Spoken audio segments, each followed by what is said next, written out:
England, the 12th century, a land of power, piety, and ambition. Here, two monumental forces collided: the crown, embodied by a formidable young king, and the church, guarded by a man who was once his closest friend. This is the story of a bond so strong, it seemed unbreakable, and a betrayal so profound, it led to a shocking act that echoed through history. King Henry II, a Plantagenet monarch, ascended to the throne in 1154. He was brilliant, energetic, and ruthless, determined to restore England after years of civil war, known as the Anarchy. His vision was clear: a strong, unified realm where royal authority was supreme, extending not only over nobles, but also over the formidable power of the church. Into this ambitious court stepped Thomas Becket, not born of nobility, but a man of immense talent, charm, and intellect. From a relatively modest background, Becket quickly rose through the ranks of the Archbishop of Canterbury's household, catching the king's discerning eye. Henry saw in Becket a kindred spirit, a man who understood his goals and possessed the wit and skill to help achieve them. Their friendship blossomed rapidly. In 1155, Henry made Becket his chancellor. This wasn't just a powerful title.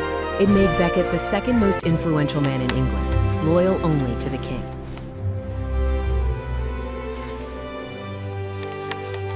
As chancellor, Becket embraced a life of luxury.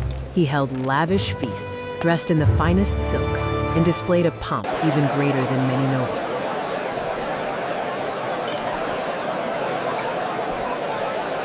He was the king's shadow, his confidant, his enforcer. They hunted together, schemed together, and for years, their bond seemed unbreakable, forged in mutual ambition.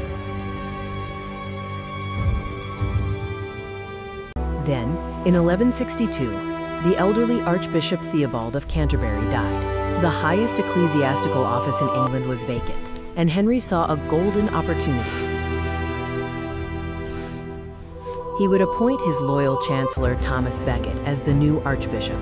A brilliant maneuver, he thought, to finally bring the powerful English church under royal control. Becket himself reportedly foresaw the danger. He warned Henry, "If I become archbishop, our friendship will turn to bitter hatred." Henry, utterly confident, scoffed.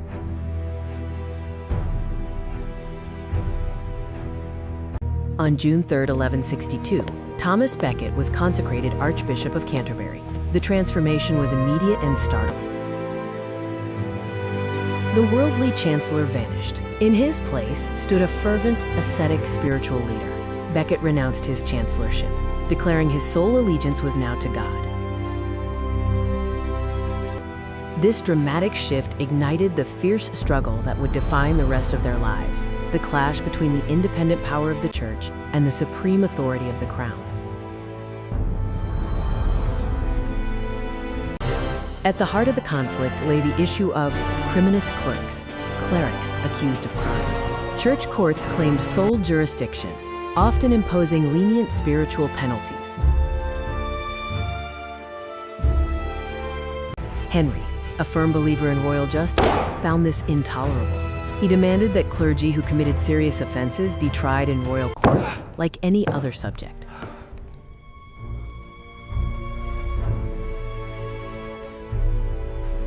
To cement his authority, Henry issued the, quote, Constitutions of Clarendon in 1164. These 16 articles aimed to severely limit church power and bring it under royal control.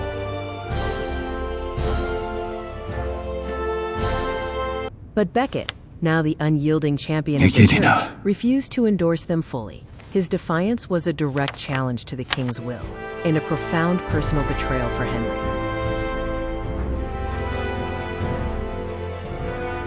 The atmosphere grew toxic.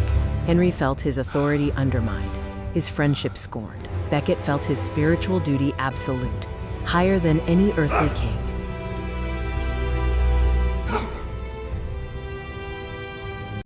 Henry orchestrated a series of accusations against Becket, including embezzlement during his time as chancellor. The king sought to politically destroy him.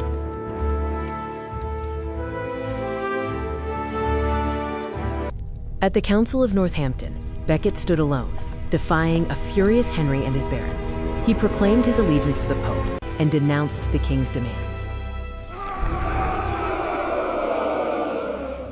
Facing arrest and certain conviction, Becket fled England under cover of darkness, seeking refuge and papal protection in France. Henry, in a fit of rage, retaliated by seizing all of Becket's property and punishing his relatives, sending them into exile. The conflict had become deeply personal. For 6 long years, Becket lived in exile, primarily at Pontigny Abbey, supported by King Louis VII of France and Pope Alexander III. Pope Alexander III tried repeatedly to broker peace, but the stubbornness of both Henry and Becket made true reconciliation impossible. From exile, Becket wielded his spiritual weapon, excommunication. He excommunicated royal officials who supported Henry's anti-clerical policies, sowing fear and disunity. Henry, in turn, threatened the Pope, reminding him of his vast power and influence, trying to force the Pope to abandon Becket. The prolonged struggle took its toll on both men and their kingdoms. The constant tension, the political maneuvering, the spiritual warfare. Everyone was growing weary. In 1170, Henry committed a blatant provocation. He had his eldest son crowned co-king by the Archbishop of York, a right traditionally reserved for Canterbury.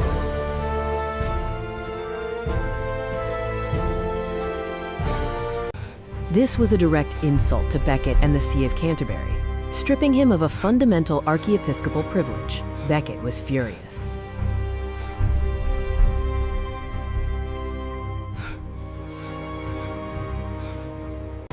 After intense negotiations, a fragile reconciliation was finally brokered at Feud. Becket agreed to return, and Henry promised to restore his lands and privileges.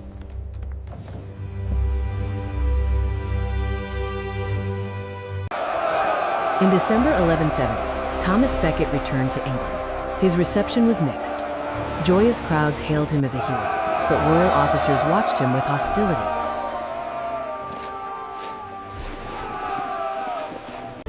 Without hesitation, Becket immediately re-excommunicated the bishops who had participated in the illegal coronation. The fragile truce was shattered. The news reached Henry, then in Normandy, during his Christmas court. He was already frustrated, already seething. In a furious outburst, Henry reportedly cried out, "What miserable drones and traitors have I nourished in my court, who let their lord be treated with such shameful contempt by a low-born cleric? Or, more famously, will no one rid me of this turbulent priest?" To the 4 loyal but ambitious knights present, these were not rhetorical questions. These were perceived as direct orders from their king. Driven by a combination of loyalty, ambition, and a desire to appease their king, the 4 knights immediately set off for Canterbury. On December 29, 1170, the knights stormed into Canterbury, demanding to see the Archbishop. They found Becket in his palace. A furious verbal confrontation ensued. They ordered him to lift the excommunications and submit to the king. Becket steadfastly refused. As Vespers were being sung, Becket's monks tried to hurry him into the safety of the cathedral. But Becket, ever defiant, walked slowly, refusing to flee.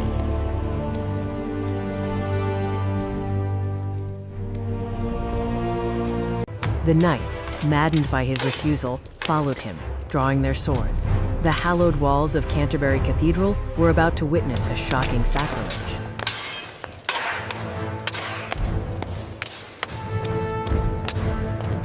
Becket stood his ground, refusing to resist. The first blow struck his head, then another. He reportedly uttered his last words, "For the name of Jesus and the protection of the Church, I am ready to embrace death." With brutal, frenzied blows, the knights hacked down the Archbishop. His brains were reportedly spilled upon the stone floor. Thomas Becket, the king's man, the Church's champion, lay dead. A profound silence fell over the cathedral, quickly broken by the wails of the clergy. The knights fled, leaving behind a scene of unspeakable horror and sacrilege. News of the murder sent shockwaves across Christendom. Pope Alexander III was outraged. Europe condemned the act, and Henry II found himself universally reviled. Faced with the threat of excommunication and rebellion, Henry II was forced to perform a humiliating public penance. He walked barefoot through the streets of Canterbury, then, at Becket's tomb, allowed himself to be scourged by monks. Thomas Becket was instantly revered as a martyr. Miracles were reported at his tomb, and he was canonized as a saint just 3 years later. His shrine became one of Europe's most important pilgrimage sites. The murder of Thomas Becket was a devastating miscalculation for Henry II, ultimately strengthening the Church's authority, even as it stained his reign. The conflict remains a powerful and fascinating tale, a stark reminder of the enduring struggle between spiritual and secular power, and the profound, often tragic, consequences when friends become foes for the sake of faith and power.